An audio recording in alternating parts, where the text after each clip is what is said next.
All right, good evening, everybody. We'll let a few folks get in here on the stream this evening before I actually get into the ranting and raving. Happy Tuesday. I'm John Phillips, Pittsburgh Sports Tonight. Well, I hope you are having a good Tuesday. Been a busy 2 days for me here at home. Going to be busy again tomorrow morning. My day starts at 5 a.m. Going to put some people to work in the Strip District, which is always nice, as the weather, I think, is finally broken here for us. I'm crossing my fingers that the snow continues to melt away, and by Friday, there'll be no white stuff left over from the madness of a few weeks ago. And I guess I want to start this evening off by talking a little bit about Robert Duvall. Rest in peace, one of the greatest American actors of all time. And I know we talk sports, but I'm going to tie a little bit into that here in just a moment. Obviously he passed away last night. The Reverend Jesse Jackson passed away. They say it comes in threes, but Robert Duvall passed away yesterday, and at the age of 95.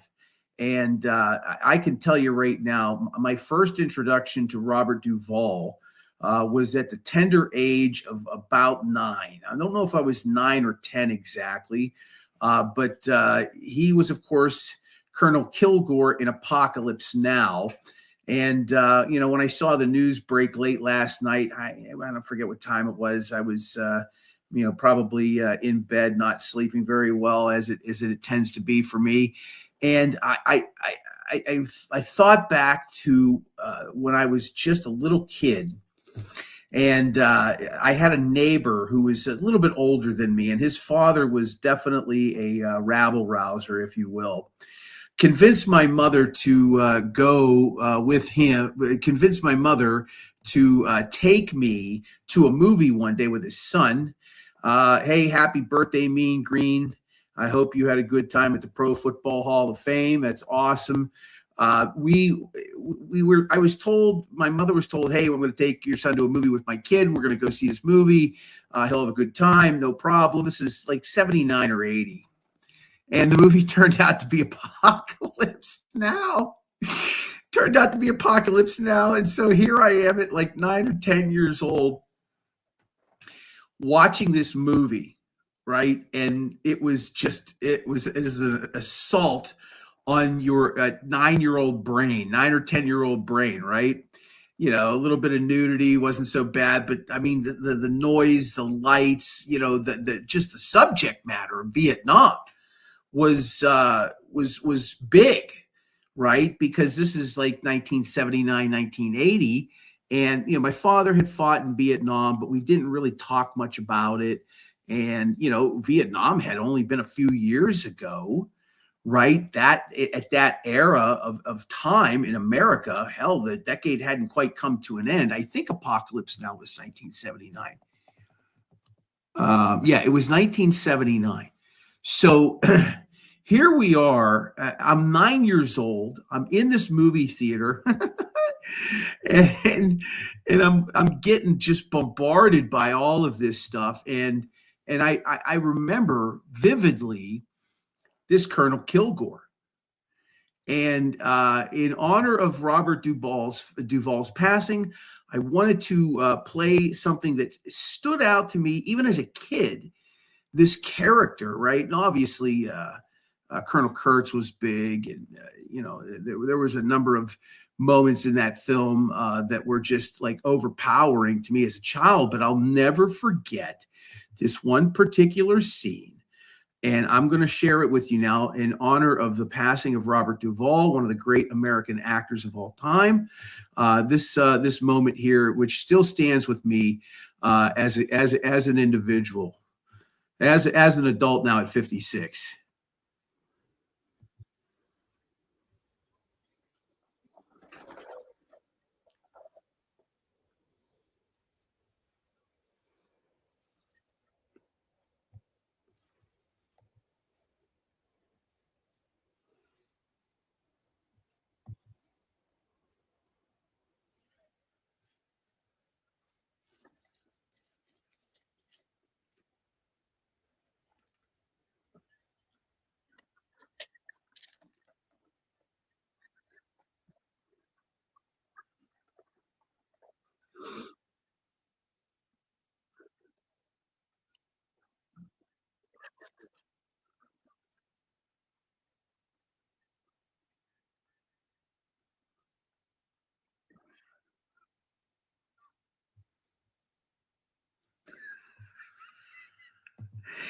Charlie, don't surf. I'll never forget it as a kid.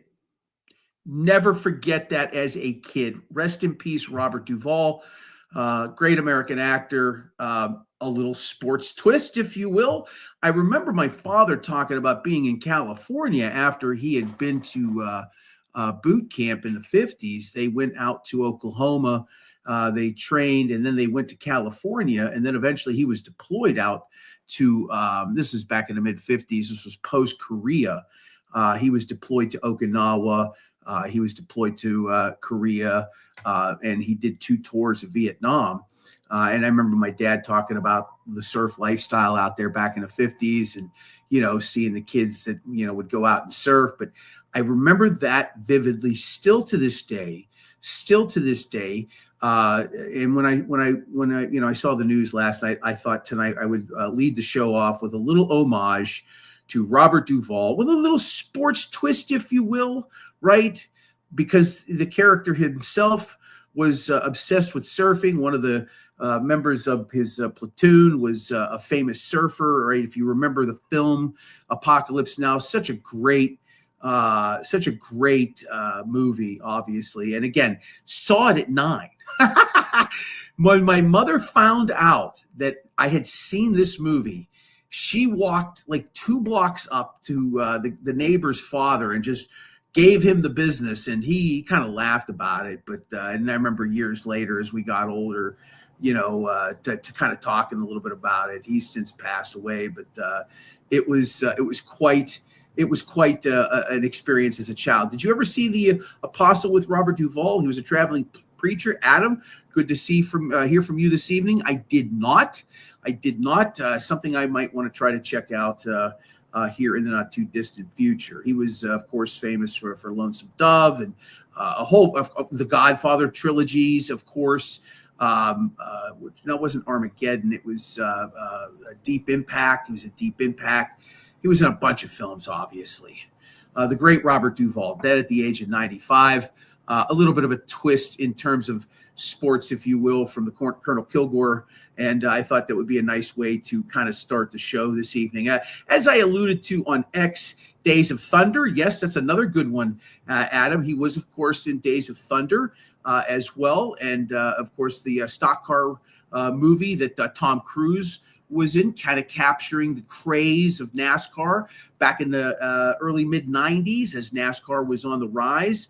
But yeah, he was in that film as well.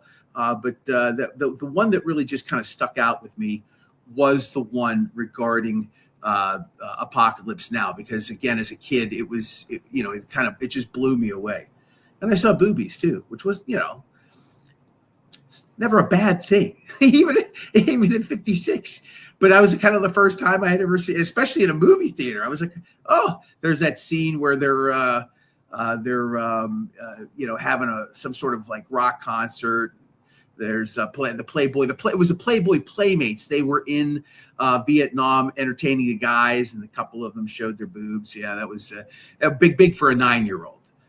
Big for a 9-year-old for sure. And even at this day and age, I mean, who's going to say no to that? But I just thought I'd kind of kick the show off with a little homage to Robert Duvall. I thought that was something that would be nice to kind of start off with. And again, something personal, as a personal experience as a child a long time ago. Maybe it explains why I've turned out the way I have. I mentioned earlier on X, this is kind of like a dead zone for sports, right? It's kind of like there are a couple of points in the calendar during the year where you are just kind of in this utter lull when it comes to sports. And right now, you had the NBA All-Star Game. NHL is on break because of the Winter Olympics, right? And, college basketball is starting to kind of heat up. The tournaments for the conferences will begin probably in the next 10 days. And that'll take us into mid-March when we get to the NCAA tournament. But with the NHL off right now, and the NBA just kind of at a standstill until they get their, season back up and running here in the next few days, I'm here to tell you this is just a deadville in terms of news. I was scraping along online today, and I saw a couple stories and I won't mention names, but somebody from one of the centric websites was rehashing this reporter said something, and it was such a non-story. It just was something to kind of fill a little space online, and it was just saying, hey, this reporter said the Steelers really want Aaron Rodgers to come back. I'm like, yeah, no bull. Of course they want Aaron Rodgers to come back. They have no other option. I know people are intrigued with Malik Willis, but I mean, the reality of it is, what are you going to pay a Malik Willis? He's probably going to get $20 million a year. If he gets a short-term deal, he's going to get 15, 20 million minimum, right? You got what you got out of Rodgers, and it was really the best you've had in 3 seasons. Of course the Steelers want him back. Now that Mike McCarthy is here, it's going to happen. I'm telling you right now, it's going to happen. I think Rodgers is up for it. I think, he's trying to work himself through the end of his season, wherever he's at, relaxing and just getting his mind, through what happened 6 weeks ago, 7 weeks ago. I'm sure he's past all of that at this point. I think Aaron Rodgers has already made up his mind.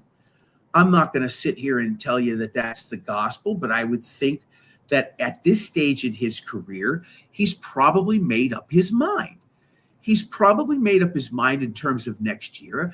I think it's either Steelers or nothing. And if he can make another $20 million at the back end of his career, right, with incentives and whatnot, if he gets guaranteed 12, 13 million with another 5 or 6 million in incentives, if he can make close to 20 million at 42, going to be 43 in December, he's going to take that shot. He's going to take that shot. And the Steelers want him. The Steelers need Aaron Rodgers, unfortunately. They have no other option right now. Will Howard is not an answer.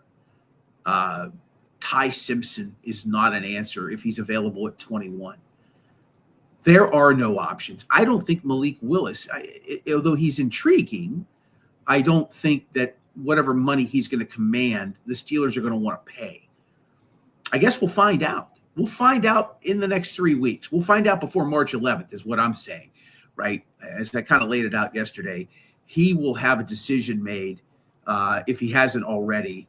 And, we'll get an announcement before they get into free agency. Armageddon was a great movie starring Bruce Willis as Harry Stamper. There was Deep Impact and there was Armageddon. They kind of came out around the same time, if memory serves me correct, but similar premises. A giant meteor is coming towards the earth and a bunch of crazy people go up and try to stop it. Or at least in Armageddon, that was the case. I think in Deep Impact, they sent a bunch of missiles up there to try to blow the comet into pieces. I think that was the premise of that particular story. So anyhow, I all of a sudden I become Siskel and Ebert here. Sorry, don't want to do that. Okay, I guess we're up on our Facebook page. Well, that's a good thing. But we are on our X page and we are on our YouTube channel as well, wherever you might be this evening. Thanks for checking us out. Pittsburgh Sports Tonight on a Tuesday. Totally dead in terms of stories. Totally dead in terms of stories. And again, I don't think there's enough of an audience to talk about college basketball. So, I as I kind of teased earlier in some, in a reel I put out, I'm going to kind of jump on a couple of these non-centric sports related stories that are kind of like, I'm in this weird place right now in my life where I have no filter. And this story that came out of Pawtucket, Rhode Island, where a man who thinks he's a woman killed his wife and his children. Just an awful, awful story up in Pawtucket. I'm at this point where I think, we've completely lost our minds. As a society, we have completely gone off the deep end. And that story is definitely kind of dominating the news here in the last few days. If you're in Rhode Island, they've already silenced that story, unfortunately. And as somebody who has worked in the media for the better part, off and on for 3+ decades. As somebody who was in a newsroom during 9/11, as a television newsroom in Pittsburgh during 9/11, as somebody who was in a television newsroom during the Bill Clinton impeachment trials, as somebody that was in a newsroom when Donald Trump was making his first announcement to run for president of the United States in 2015, I've seen the back end of things and how they work. And it's very It's very disillusioned. You're very disillusioned at times, especially when you want to talk about journalistic integrity and telling the story and getting it right, and presenting both sides. We don't see that much anymore. And that's definitely. And again, I'm not trying to get too political here, but I don't really seem to care at this point in time. This is a tragedy up here in Rhode Island, an absolute tragedy, and the kids were really the wife and the children didn't deserve to die. And who knows if we'll get any of this story at the end of the day. I mean, obviously the man was disturbed beyond all things, but society wants to be polite to everyone instead of attacking the core of problems. And I guess they were saying make asylums great again, but that hurts feelings. Mean Green says Team USA men's and women's hockey are doing well at the Olympics. Reminds me of the 1980 men's hockey team and Herb Brooks. I don't know if I would go that far, Mean Green. It's going to be USA versus Canada in this particular case. Of course, Russia is not participating in these Winter Olympics. Russia gets yet another ban from the International Olympics community. They have been forced out of the Olympics this year. It's all just too silly for me at this point. I think Norway is leading in the medal standings. I guess, I don't even know what to say anymore. I'm not really paying attention to much of the hockey, right? And again, it'll be USA, Canada, men and women most likely. I think the the American women won today convincingly. I think it was 5-0 in their semifinal game. So they're on their way to the gold medal. The men are starting their postseason. They went through the preliminary rounds, and now the medal round is about to begin. It'll be USA versus Canada in both of those. It doesn't excite me too much. It's not that competitive. And when you take Russia out of it, and Russia has a bit of power in hockey since the Soviet Union. All right. Well, let's not kid ourselves. But if the Russian Federation were allowed to play, they'd probably be able to field a pretty decent team. Back in the 90s and early 2000s, they were highly competitive, right? They were highly competitive. Sergei Fedorov, amongst others, made the Russian Federation very, very competitive when it came to the Winter Olympics. But they've been banned from this year's participation for political reasons. I always like to think that the athletes should be left out of this, but, there are far greater powers at work behind the scenes. Pay no attention to the man behind the green curtain. Okay. Any topics? If you want to discuss something, you can. We're open to pretty much anything at this point in time. I mentioned yesterday, I wanted to talk a little bit about Jeff Capel a little bit further. Pitt athletics is just a complete and utter disaster right now. The football team did not have a particularly good season. I mean, they were 8 wins, nothing really spectacular. Obviously the bowl loss, the military bowl loss to East Carolina was embarrassing. Now you've got Jeff Capel, who's in his 7th year of running the basketball program.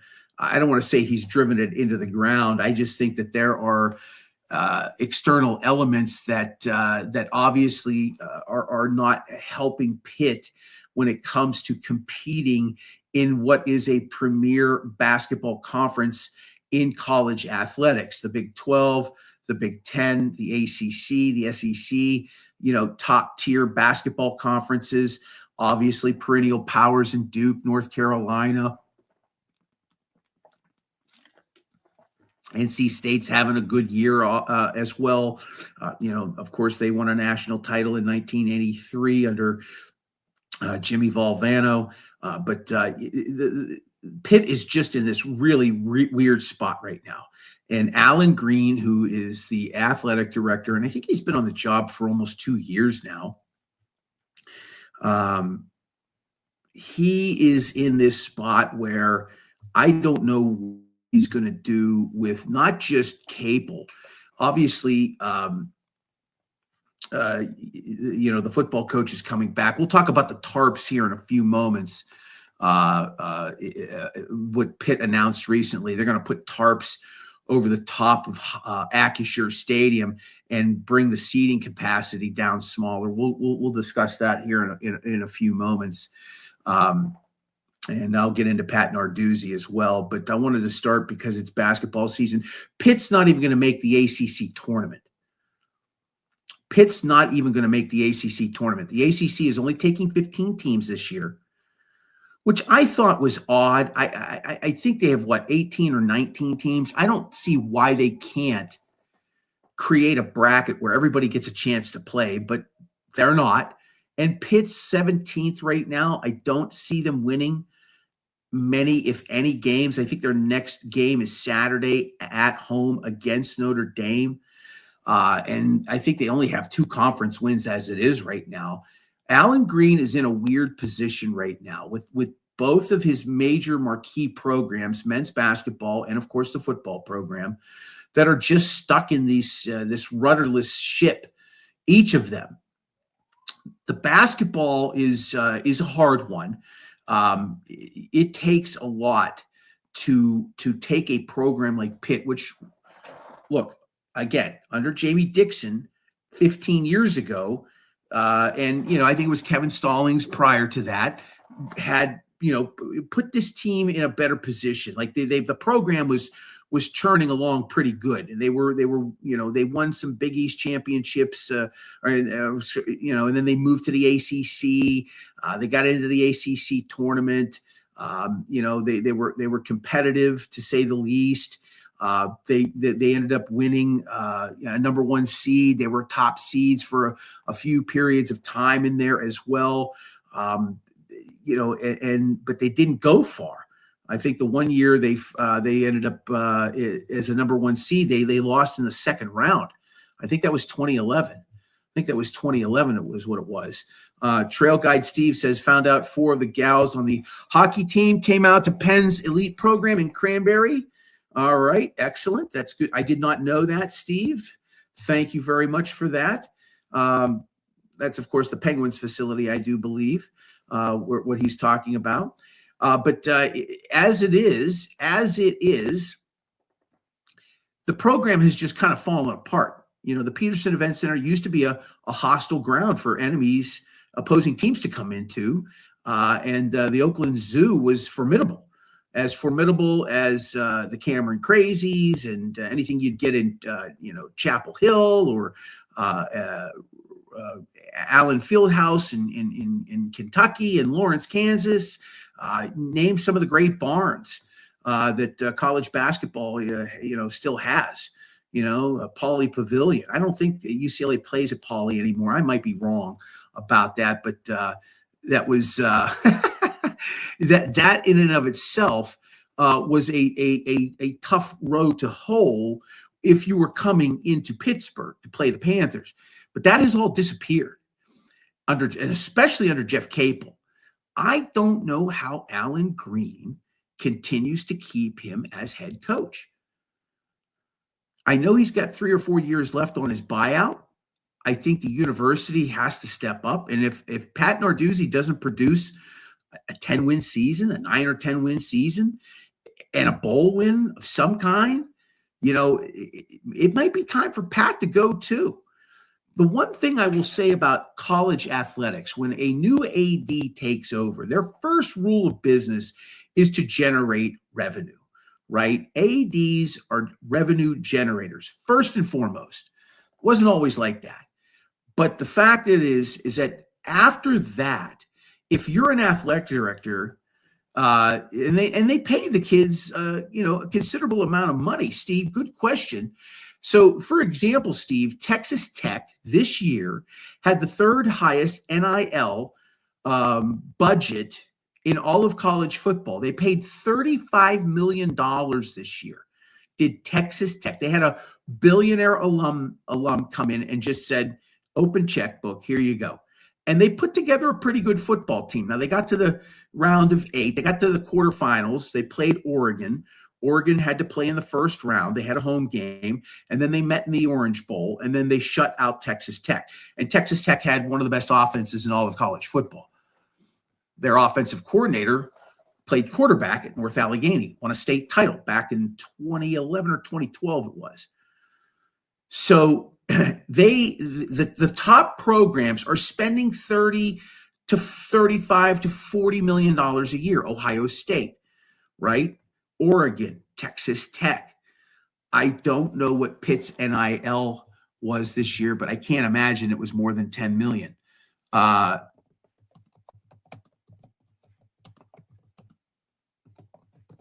I'm trying to look that up right now. I don't know what they spent. They spent $20 million, apparently, for Pitt Athletics. They're adopting a new revenue sharing model this year. Apparently, they're going to spend about $20 million. But that's for all the programs, right? And you would imagine that most of that is going to go to the football program. But that just goes to show you. Let's just say the football program was 10 million of that 20, right? And then let's say it was 12 million. Let's say it was 13 million. There's still $20 million plus behind. $20+ million behind the other top programs that made it into the college football playoff. What are they paying quarterbacks? Great question. Quarterbacks are commanding upwards of $5-6 million a year, which is why you see a lot of these kids wanting to go back for another season, 5th season, 6th season. The kid at Ole Miss, Trinidad Chambliss, he's trying to fight to get a 6th year of eligibility in college football. The NCAA said no, and then a judge, a circuit judge somewhere in Oxford, said nope, that's getting nixed. So right now he is looking at a 6th year playing in Oxford and could command up to $5 million. Why go to the NFL and make a lot less on a rookie deal unless you're the top quarterbacks taken in the first round, in the top end of the round? Keep in mind, Steve, and I appreciate your participation this evening, keep in mind it's a tiered system in the NFL. The NFL dictates how much rookies make based on where they're drafted in each round. It's fixed that way. It's a cap. It's a fixed cap, essentially, for rookies in the NFL. Every team knows what their cap is based on where their draft picks are at. It's a formula that they've created. So unless you're going in the first round, within the first 5 or 10 picks, you can anticipate making a lot less money if you are eligible to stay in as a quarterback in college athletics. If you're a top flight quarterback at the college level and you can manage to get a 5th year of eligibility or a 6th year of eligibility, and you're not projected to be a first round pick, why wouldn't you try to fight and stay in college a couple more seasons? You're going to make more money. The system is completely broken. It's a complete and total hot mess right now. I don't know if anybody's going to be paying you $4 or $5 million a year, Trailer Guide Steve. Maybe being an ATV guide. I don't know. That I hear that's a lucrative business, being like an all-terrain guide. Those things are supposed to be kind of fun. All right. I appreciate all of you that have been hanging out on the stream this evening. I'm going to continue to keep going here for the next 20 minutes or so. We'll probably wrap up around 10 till this evening. It's not for anything. It's just that I've come to this stage in my life where I have been reassessing things.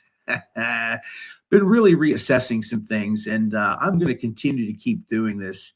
I've enjoyed the nightly banter of 20, 30 people showing up, maybe 100 people show up. We had a show where 700 people showed up. But I'm having a good time. And but there are days that try a man's soul. And this type of year is hard. It's definitely hard. As I said, when I was looking at topics for today, there was really nothing that kind of just jumped out in terms of subject matter. And, I thought back to myself, years ago when I was doing this on a regular basis or even a semi-regular basis, these were always the tough times during the course of a year. Trying to schedule guests, obviously important and nice. By the way, next week on Monday from Bradenton, John Parado, who has covered Major League Baseball for 35 years here in the Pittsburgh market. John has worked for Associated Press and other print institutions over the decades. John's going to be joining us live from Bradenton next week. I don't know if there's anybody who knows more about the Pirates or baseball in Western Pennsylvania than John Parado, and that includes the guys that call the Pirates, and that maybe even Greg Brown. I don't know. I bet if you put Greg Brown and John Parado at a table, they might go to infinity battling it out as to who has more knowledge about the Pirates. That would be an epic. I would pay good money to watch that debate or some sort of like trivia thing between those two. I don't know if either would get a question wrong. We might bug Greg Brown to do a hit from Florida at some point in time as well. We'll see what the schedule holds for him. But John Parado, I talked to him today. I hadn't talked to him in years. Had his number in my phone. I gave him a call. And he was like, hey, I'll come on next Monday. So I'm hoping to have Tony Bruno on tomorrow, but I have not heard from his secretary. That may be next week as well. Again, I just don't want to go completely Steelers all the time. I know we started off just talking Steelers. Of course, we were doing a Steelers pregame show. And when I put this show together in December, obviously the Steelers were the topic for pretty much the whole time. The 2 nights a week, now 3 nights a week that we do this. But we're trying to dive into some other subjects. And I kind of teased, talking about Epstein and some things. Obviously, I'm not going to be talking about that today, but I just thought it would, as I was sifting through, and sift is a term I only use because I have no other term. It was more like a leaflet, a leaflet of topics for this time of year. There's no audio or video for me to play. I obviously I played the Robert Duvall stuff from Apocalypse Now early at the beginning of the show. If you're just tuning in, a little homage to Robert Duvall, who passed away last night. And of course, the clip where he says, Charlie, don't surf, because the character Colonel Kilgore was a big surfing guy. Right. And so, but, when you're at this time of year, you're trying to find subjects, anything as it is to talk about. I'll be writing a story here for the Tribune Review soon about a local guy who is a massive YouTuber. He has a giant Facebook page. If you're into motorcycles, go check out Cycle Drag. You can check out Cycle Drag on Instagram, TikTok, Facebook, and YouTube. Jack Corpella, who is a Gateway graduate, used to work for WWE, University of Florida graduate as well. Jack has a very popular social media site. All of his social media channels, over 2 million followers on his Facebook page. 750,000, I believe it is, on YouTube. His Instagram and his TikTok are massive. He's got over 3 million followers on social media. I'll be writing a feature about Jack Corpella soon for the Trib. And I'm happy to say that I will be heading down to Charleston, South Carolina. Have not been to Charleston since I moved back. Hi there, Sophie. My daughter's walking in. How you doing today, baby? Good day today? Okay, good. So I'm heading down to Charleston on March 7th to cover the Riverhounds season opener. So we'll be covering that in Charleston in a couple of weeks. So it's nice to have the writing assignment of the Riverhounds back. It's pretty crazy how quickly things turned. I mean, they won the USL championship a week before Thanksgiving, and then about a month later, Bob Lilly was let go. Rob Vincent takes over as head coach, and they started practice in late January.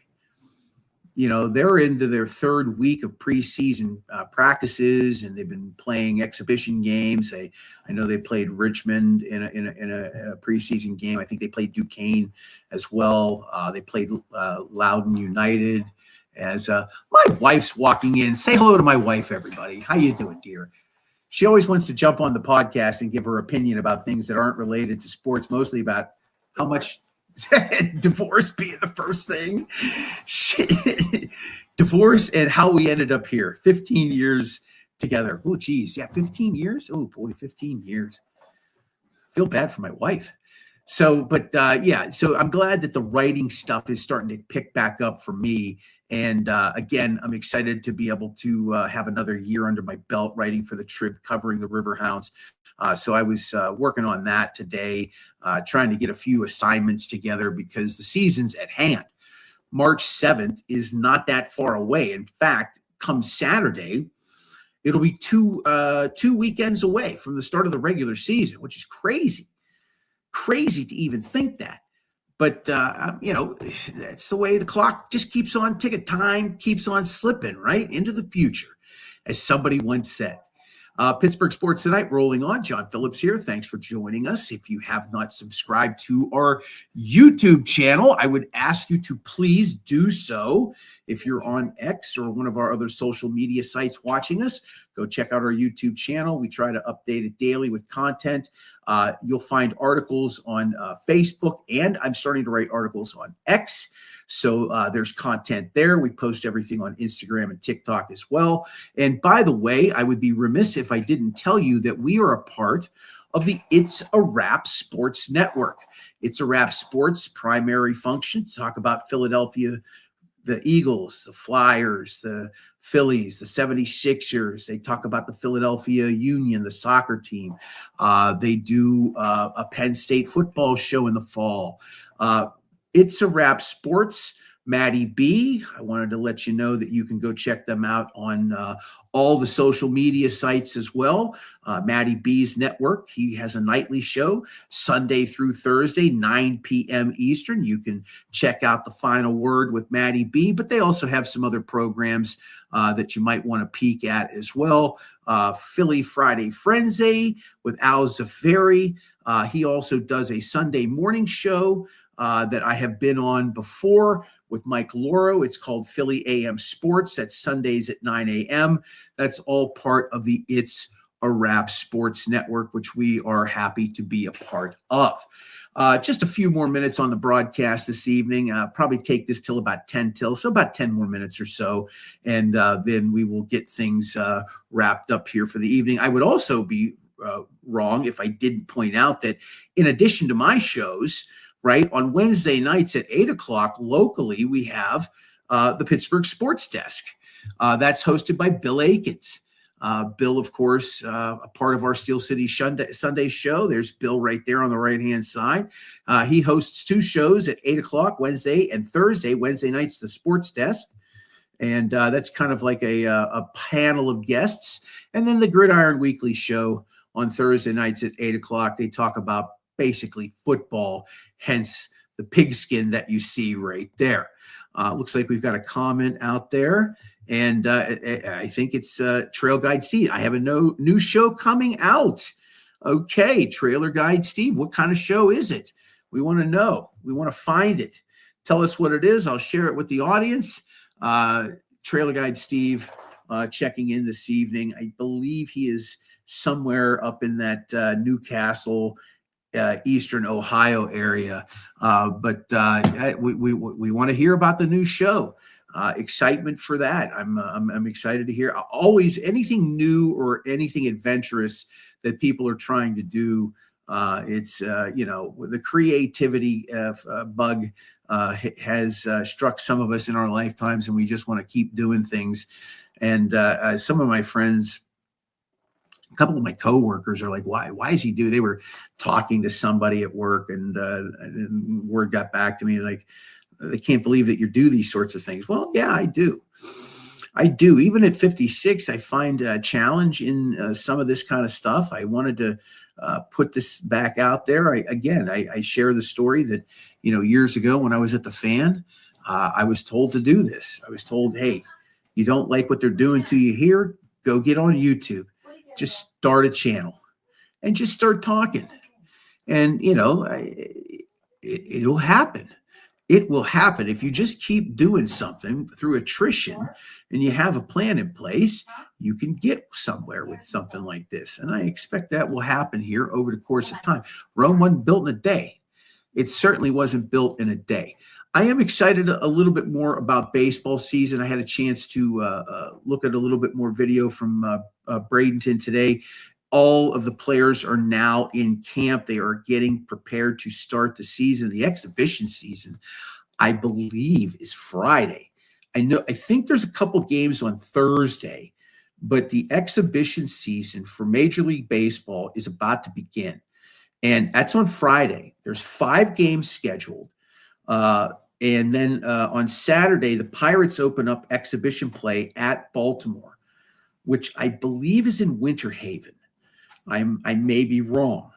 I believe it's in Winter Haven. It is in Sarasota. I take that back. Saturday at 1:05, the Pirates begin their exhibition season in Sarasota against the Orioles. Now, I talked about Connor Griffin yesterday, and I obviously Paul Skeens and that conversation took a portion of the day up yesterday on the hour that we were on the air. Connor Griffin, what upsets me more than anything is the fact that this kid should probably be your opening day starter at shortstop. He's 19 years old. He's going to start the season at Double-A. And I have a piece of video that I want to run here in just a moment. I've been saving this for the back end of the show. I wanted to talk Pirates in the back end here.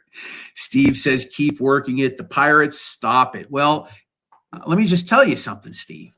And for those of you that are hanging out right now, the Pirates have some people excited. The Pirates have some people excited. And I'm not just talking like hey, some of these players that they have are somewhat exciting. The fact of the matter is that on MLB Live today, you had a couple of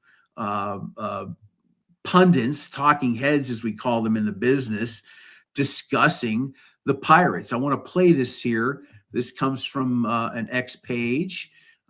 C Wolf PGH. He had this on his X page regarding a comment or two about their upcoming year and what some of these talking heads are thinking the Pirates can do.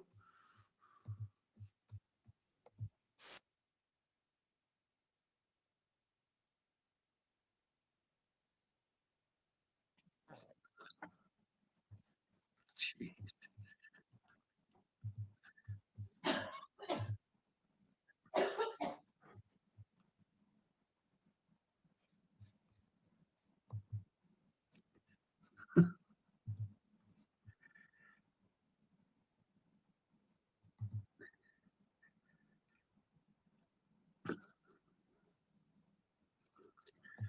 Okay, so I'll tell you, I'm trying to figure all this stuff out. Bottom line is, a couple of these guys on MLB TV said that they believe the Pirates are going to be postseason contenders this year. It's a wrap. I believe Maddie B sneaking in here with a comment. Weren't the Pirates in danger of being taxed by MLB for having too low a team salary? Hold on, baby, I'm coming. Yes, they were. They're going to spend about $102 million. Right now, they're projected to spend about $102 million this year, and that's part of what I was talking about yesterday. We're going to see a lockout by the end of the season. Once this season is complete, there will be a lockout, and because a salary cap, a floor and a ceiling have to be established. But more or less a salary cap of some kind. The Pirates have been notoriously bad at not spending money, Matty B. And that's been the rub that people have had for Bob Nutting, who is the owner of the Pirates. He's kept the payroll low, and again, when you get a once in a lifetime guy like Paul Skeens and this Connor Griffin that they have, they will drag out how they bring guys like that up because they want to have complete and total control for as long as they can before they can get to free agency. They want to maximize as much as they can out of the top talent. I would think Griffin is going to have an explosive camp. We'll see how much he plays and how much he faces major league pitching, right? If this kid is the real deal and he's a five-tool guy, Fangraphs said he is maybe the best athlete they've ever covered at this level of baseball in their history. Fangraphs said that recently. There's no reason why he shouldn't be starting on opening day for the Pirates at shortstop. A team that really lacked punch in their lineup. That was their biggest problem last year, especially when Skeens and Keller would pitch. They couldn't provide any run support for these poor guys. Just no run support for, a Cy Young winner. I mean, he literally had to do it all, right? You're asking a guy to go out and pitch 7-8 innings nightly, not give up any runs, right? One or no runs, and you're not even providing him a single run in terms of support. A guy like Connor Griffin could be that difference maker. O'Neal Cruz, what kind of year are we going to get out of him? Obviously, a couple of free agent signings. They added about 40, 45 home runs to the till during the offseason, so that the Pirates did go out and spend some money. All right, they did go out and spend some money this past year, which was a change of pace from what they have had in the past when they weren't spending any money at all. That was obviously quite a concern for fans, right? What are the Pirates going to spend? No money. They're not spending any money.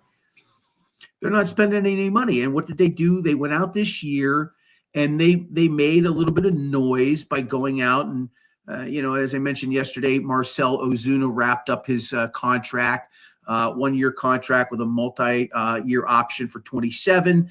They added Ryan O'Hearn, who I think had, 21 or 22 home runs last year. This was not a team that hit the ball well at all last year. So, we're excited for Connor Griffin. The concern is, when do they bring him up? And it's a wrap saying Griffin is an exciting player and he is ahead of expectations. Biggest issue with him is, can he remain a hitter and not become a slugger? Not disagreeing with you, right? And again, what was the principle of Moneyball? Guys that can get on base. Guys that can get on base can turn into runs, right? The Pirates were not producing guys that could even just get on base. Getting on base is half the battle. If you can get on base, you can be moved over. You can steal a base, you can be moved over, right? They just didn't produce runs last year. They were just at a minimum, generally speaking, and it was very frustrating. And he is 19. He's never played above AA. I'm not disagreeing with you. I don't anticipate him starting for the Pirates, but he might. I say this in the sense that, what else do they have?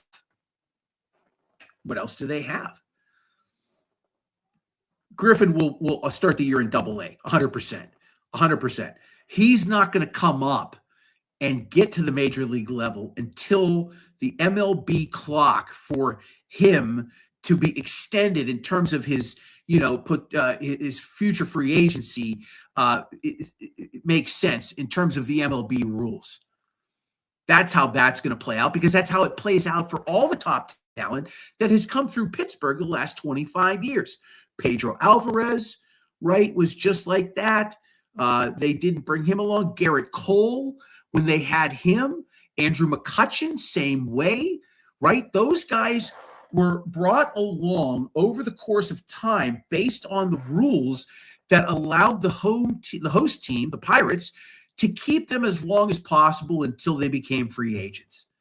I don't have any delusions of grandeur that he is going to be. I don't have any delusions of grandeur that he's going to start at shortstop this year. And sadly, Maddie, you're right. He's going to be part of a blockbuster trade, probably in, I don't know if it'll be 2028. I would think if Skeens eventually is traded, and that's believably real, as crazy as that sounds, I don't, and again, I have to go and take a peek at this. When does Paul Skeens become a free agent? I think it's 2031. Oh, it's 2029. Thank you. 2029. So they control him until 2029. So, yeah, in 2028, 100%. Now I see why you picked that particular date. It makes complete and total sense. If the Pirates are going to, because they're never going to sign the guy, right? They're never going to keep him past 2029. You make a move to trade him in 2028 for sure, by the trade deadline. But even when the Pirates have made trades in the past, okay, when they have made trades in the past, they haven't gotten a yield. And I think that was partly by design, because they didn't want to spend money. That's the part that really irks the nerve of people like myself who have been lifelong baseball fans of this team. They just don't want to spend money at the end of the day. Lance 33 is out in the Mon Valley this evening. Always good to catch my show. Thank you, Lance. It's always nice to hear from people in the great Mon Valley of Western Pennsylvania. It is a frustrating ticket here, right? It is a frustrating ticket to be a Pirates fan. It is a struggle, because ownership knows that if they were to spend, and Maddie, you mentioned, the tax for not spending money on, I am rocking the Greg Norman gear. My wife got that for me years ago. It's one of my favorite shirts. I had an 84 Lumber shirt pullover for years, but I lost that somewhere. I've moved so many times in the last 7 years. I've lost some things, but I like the Norman attire. He was a hell of a golfer.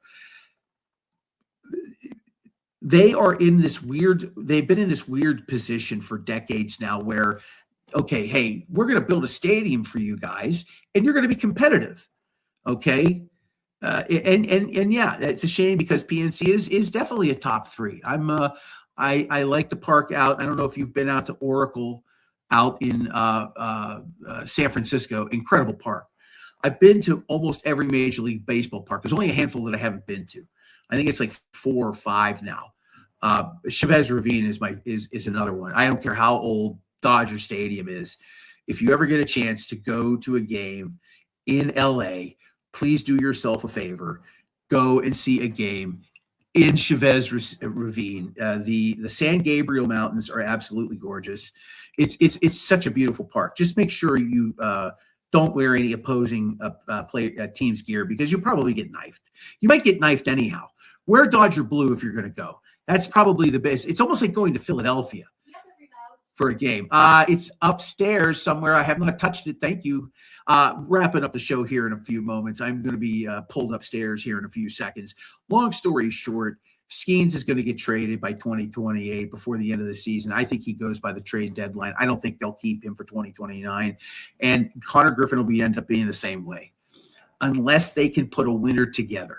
If they can put a winner together of some kind, and as I mentioned yesterday, if they just get a little bit more run production, right? If they increase their run production by, say, 3/4 of a run, they might win 88 games this year. That could be enough to contend. Like the NL Central was competitive last year in the sense that nobody was really running away with things. So 88 wins, and again, 7 teams in each division get into the postseason. It used to be just 2. Now you got 7 teams that get in. You win 88 games, you get to 90 games, depending on where you're at division-wise, you have a shot at postseason baseball. And that the city would come unglued. For 3 years, it was amazing here. Even the lead up to 2013, the 2011 season, the 2012 season, where they were competing into the summer, into the All-Star break before they fell apart, it was exciting, right? 2013 was just completely unreal. Hey, thanks to everybody who participated in the show this evening. I used to do 4 hours on the air and it would blow by like nothing. I do an hour a night now, and I think to myself, I'll be talking to myself primarily if I don't have a guest scheduled. It's nice to get folks to come into the chat and leave comments. I appreciate all of your support this evening and just your message. I hope you enjoyed the program tonight. Tomorrow, back at it again, 7 o'clock. Hope to have a guest for 7:30. I don't know just yet. We'll find out. We'll have some other topics. We'll find some things to discuss. It's always enjoyable to be able to talk to you fine folks. Okay, so until we speak tomorrow, I'm John Phillips. Have yourself a great Tuesday evening. This has been Pittsburgh Sports Tonight on the It's a Wrap Sports Network.